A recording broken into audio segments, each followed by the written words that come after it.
अस्सलाम वालेकुम, मैं मलिक रियाज़ हूँ। आप यूट्यूब चैनल देख रहे हैं। खलीफा हारून रशीद एक दफ़ा हज करके वापस आ रहे थे, तो उनके साथ ज़ाहिर बात है एक खलीफा है, एक बादशाह है, उसके साथ बड़ा सारा प्रोटोकॉल होता है, बहुत सारे लोग आगे पीछे होते हैं। तो उनके लश्कर जो था उसके साथ बहुत सारे लोग थे। तो रास्ते में हज़रत बेलोल दाना बैठे हुए थे रास्ते की साइड पर। तो आए और उसके सिपाहियों ने उसको हटाने की कोशिश की, यार बाबा जी तुम यहाँ से हट जाओ। तो उसने कहा ये ज़मीन अल्लाह की है, खलीफा हारून रशीद की तो नहीं है कि मैंने यहाँ से कहीं आगे पीछे हो जाऊँ। तो जब खलीफा हारून रशीद उसके करीब से गुजरे ना, जब घोड़ा उसके करीब से गुजरा, तो खलीफा हारून रशीद को बहलोल दाना ने मुखातिब करके फरमाया कि ये जो है ना, ये जो प्रोटोकॉल है ना तुम्हारे आगे पीछे, और ये जो लोग हैं तुम्हारे आगे पीछे दाएं बाएं, ये चापलूसों की एक पूरी का पूरा लश्कर है तुम्हारे साथ। ये तुम्हारे से पहले जो था ना खलीफा, उसके साथ थे, अब ये तुम्हारे साथ हैं। और ये तुम नहीं देखोगे, लेकिन मैं ये देख रहा हूँ कि ये तुम्हारे आने वाले के बाद भी इसी तरह से होंगे। मतलब एक चापलूसों का लश्कर उसके साथ भी हुआ करेगा जैसे तुम्हारे साथ है। ये प्रोटोकॉल जो तुम ले रहे हो ना, ये तुमसे पहले भी बंदा ले चुका है, कई बंदे ले चुके हैं, और ये अब तुम ले रहे हो, तुम्हारे आने के बाद और भी बहुत सारे लोगों को ये प्रोटोकॉल मिलने वाला है। आप दुनिया उसने मतलब बात करने का ये है कि ये दुनियादार हैं, ये चिपके रहते हैं बादशाहों के साथ। तो ये बात खलीफा हारून रशीद को बड़ी क्लिक की, उसके दिल को बड़ी अच्छी लगी। तो उसने अपना घोड़ा रोका और नीचे उतर कर कहने लगे कि बाबा जी आपने बड़ी ज़बरदस्त बात की है, मुझे ये आपकी बात बड़ी पसंद आई है। तो मैंने सुना है कि आप मकरूज़ हैं। ज़ाहिर बात है, एक फ़कीर आदमी है, गरीब आदमी है, वो थोड़ा बहुत मकरूज़ हो जाता है।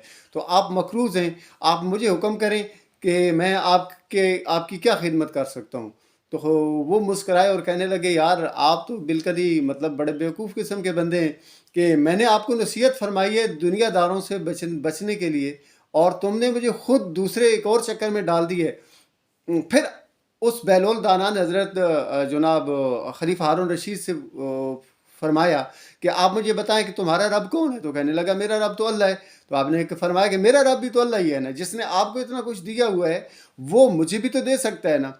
अगर वो तुझे दे सकता है तो मुझे भी दे सकता है। लिहाजा मुझे आपके सामने हाथ फैलाने की क्या ज़रूरत है, एक बादशाह की सामने जो है ना मुझे हाथ फैलाने की क्या ज़रूरत है। बादशाहों का बादशाह मेरा अल्लाह है, तो वो मुझे उसने चाहा तो मुझे दे देगा, अगर ना चाहा तो मकरूज़ रखना चाहा तो मकरूज़ रख लेगा। ये बात है अल्लाह वालों की। जब आप अल्लाह वालों के करीब आते हैं तो आप अल्लाह के करीब आते हैं, जब आप दुनियादारों के करीब आते हैं तो आप दुनियादार हो जाते हैं। तो हजूर नबी मुकरम सल्लल्लाहु अलैहि वसल्लम ने अरशाद फरमाया कि ये जो तीन चीज़ होती हैं ना, ये इंसान को अल्लाह से दूर करती हैं, आपको दीन से दूर करती हैं। नंबर एक पे आपने हुक्म फरमाया कि आपने हसद दिल में नहीं लाना, बुग़्ज़ और तकब्बर, ये तीनों चीज़ें जो होती हैं ये आपको दीन से दूर करती हैं, ये आपके दीन को कमज़ोर करती हैं। आपके अंदर जो ईमान की ताकत होती है उसको दिन ब दिन कमज़ोर कर रहे होते हैं। एक और मौके पर हज़ूर नबी मुकरम सल्लल्लाहु अलैहि वसल्लम ने फरमाया कि आप अपनी बीवी के साथ कभी भी बुग़्ज़ ना रखें। अगर आपको उसकी कोई एक बात नापसंद है तो कई ऐसी बातें होंगी जो आपको उसकी पसंद होंगी, लिहाजा आप उसके साथ बुग़्ज़ हरगिज़ न रखें।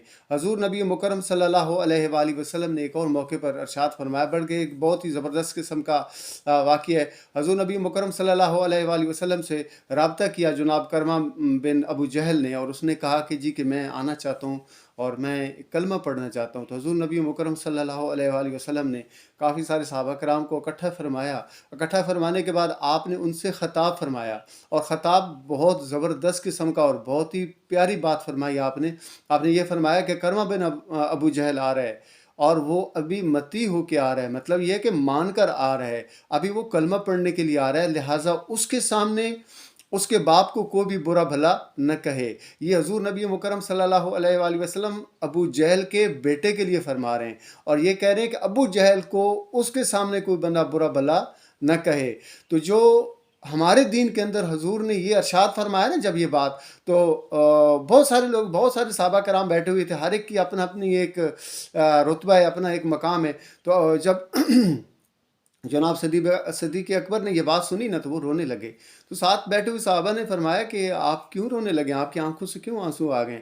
तो फरमाने लगे, मैं हजूर की करम नवाजियों पे मुझे रोना आ गया कि इतनी बड़ी करम नवाजी, कि इतना बड़ा काफिर जिसने सारी ज़िंदगी हजूर को सताया हो, कदम कदम पर हजूर को सताया हो, गालियाँ दी हों, پتھر مروائے ہوں، پتہ نہیں کیا کچھ کیا ہے جس نے، اور یہ جو بندہ کلمہ پڑھنے کے لیے آ رہا ہے اس نے بھی پتہ نہیں کیا کچھ کہا ہے حضور نبی مکرم صلی اللہ علیہ وآلہ وسلم کو، پتہ نہیں کتنی زیادہ آپ کی عزتوں کو نقصان پہنچانے کی کوشش کی ہے، آپ کے دین کی راہ کے اندر پتہ نہیں کتنی زیادہ رکاوٹیں پیدا کی ہیں، لیکن اس کے باوجود بھی آپ کی کرم نوازیاں دیکھیں کہ آپ یہ ہم سے فرما رہے ہیں کہ آپ نے اس کے سامنے اس کے باپ کو برا بھلا نہیں کہنا ہے۔ تو آج ہم اپنے معاشرے میں دیکھیں کہ اگر کوئی آپ کے ساتھ تھوڑی سی آپ کے انسلٹ کر دے، تھوڑا سا آپ کے ساتھ اگر رویہ تبدیل کر لے، تو ہم ساری زندگی اس کے ساتھ رخ موڑ لیتے ہیں اور ساری زندگی بغض کو اپنے دل کے اندر پال لیتے ہیں، اس کے بارے میں حسد کو اپنے دل کے اندر پال لیتے ہیں اور اپنے غمنڈ کو اور اپنے غرور کو بہت اوپر لے کے چلے جاتے ہیں۔ تو حضور نبی مکرم صلی اللہ علیہ وآلہ وسلم کی حدیث پاک ہے کہ اگر یہ تینوں چیزیں آپ کے دل کے اندر ہیں تو آپ کا ایمان بہت زیادہ کمزور ہے، بلکہ ایمان بالکل ختم ہو جاتا ہے۔ جس دل کو جو دل حسد سے پاک ہے، بغض سے پاک ہے اور تکبر سے پاک ہے، اللہ اسی دل کے اندر آتا ہے، اللہ کا محبوب بھی اسی دل کے اندر آتا ہے۔ تو اپنے دل کے ویڑے کو صاف کریں، تب اللہ آئے گا، تب اللہ کا محبوب آئے گا۔ حضور نبی مکرم صلی اللہ علیہ وآلہ وسلم کی ذات پاک پر درود و سلام کا نذرانہ پیش کر دیجئے۔ شکریہ۔